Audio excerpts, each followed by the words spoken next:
What is up, bodyweight exercise fans? In today's video of Bodyweight Muscle, we're talking about optimal resting periods for muscle growth. Basically, how long should you rest to ensure maximum gains? Now, it used to be in the past that shorter resting periods were associated with hypertrophy, muscle growth, especially in the golden bodybuilding era. You know, a lot of people promoted that because the main idea behind this was that shorter resting periods promote more metabolic stress.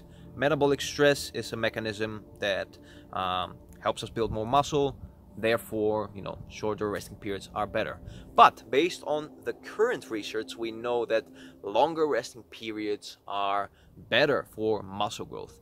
Now, why is this? Well, in a nutshell, the gains, basically the benefits that you have from shorter resting periods and high metabolic stress, are overshadowed by the benefits that you have from longer resting periods. Which are these? Well, basically, longer resting periods ensure that you get higher intensity during every set, and that you get higher training volume, again, across all your sets. So what do I mean? When you rest more in between sets, let's say you're doing 4 sets of push-ups, you'll be able to perform each set with a lot better technique, higher muscle tension, intensity, and you know, also you're also gonna get more repetitions. So you know, across all your sets, the total intensity and the total reps that you're gonna get, aka the total training volume, will be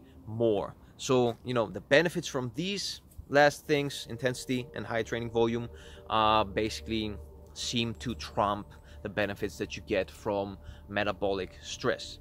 Now, this doesn't mean that shorter resting periods are bad. As a matter of fact, shorter resting periods have a place in your training program, especially in the long run.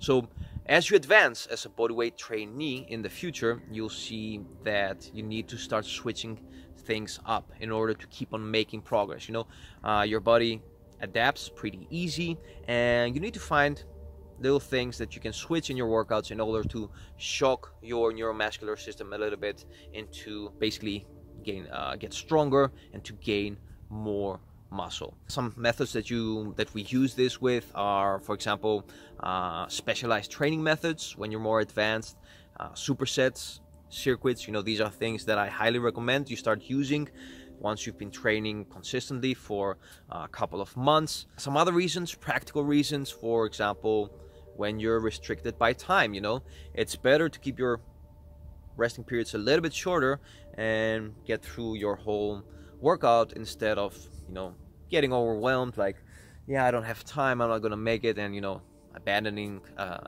the workout or not getting started with it at all from the beginning. So you know, a bad workout is not one that you don't do everything as optimal as possible. A bad workout is only the workout that you didn't do.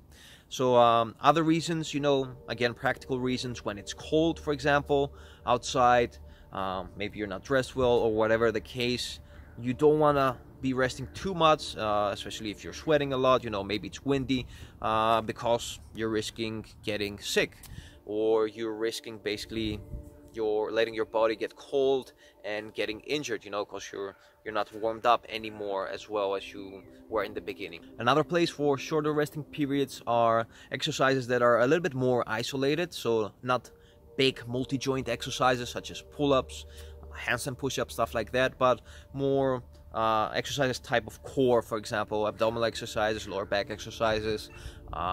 These are muscles that also, first of all, recover faster, and you know, because they don't tax your neuromuscular system that much, you don't need to rest too much. So for core exercises, I would say up to 1 minute is enough to rest. Now, another important thing is to learn to also feel your body better, you know, trust your instinct. You know, for example, when I'm doing handstand push-ups today, usually I'm gonna rest for 2 minutes. I know that 2 minutes are enough after my first set.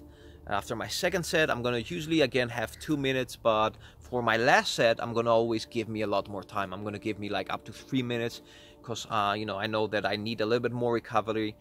Fatigue has accumulated at that point, and you know, I know that resting more, especially for most of my last sets, you know, I like to do this, so increasing the resting period a little bit more, that way I can ensure that I'm gonna train close to failure and, you know, push it hard. If you didn't see my videos on training to failure, another very important mechanism for muscle growth, check it out. I'm linking the video above right now. So to summarize today's video, when you have the opportunity, you know, try to get enough rest. Don't overdo it, of course. Don't go to the other end. You know, anything up to 3, I would say maximum 4 minutes is more than enough. Also make sure, you know, that your body stays warm. You don't rest too much that your joints get cold again. Short resting periods are not bad, can be practical sometimes, also useful when you're advanced, when you want to switch things up a little bit. And, you know, finally, learn to feel your body, learn to understand, you know, days, for example, that you're maybe pretty tired, you haven't slept well, you had more stress, maybe you trained a lot the previous day. You know, sometimes you need more rest, so try to feel your body, your muscles. Try to see when they need more rest, when they need less rest. And that covers today's video. Leave a comment below with your questions, anything you want to ask.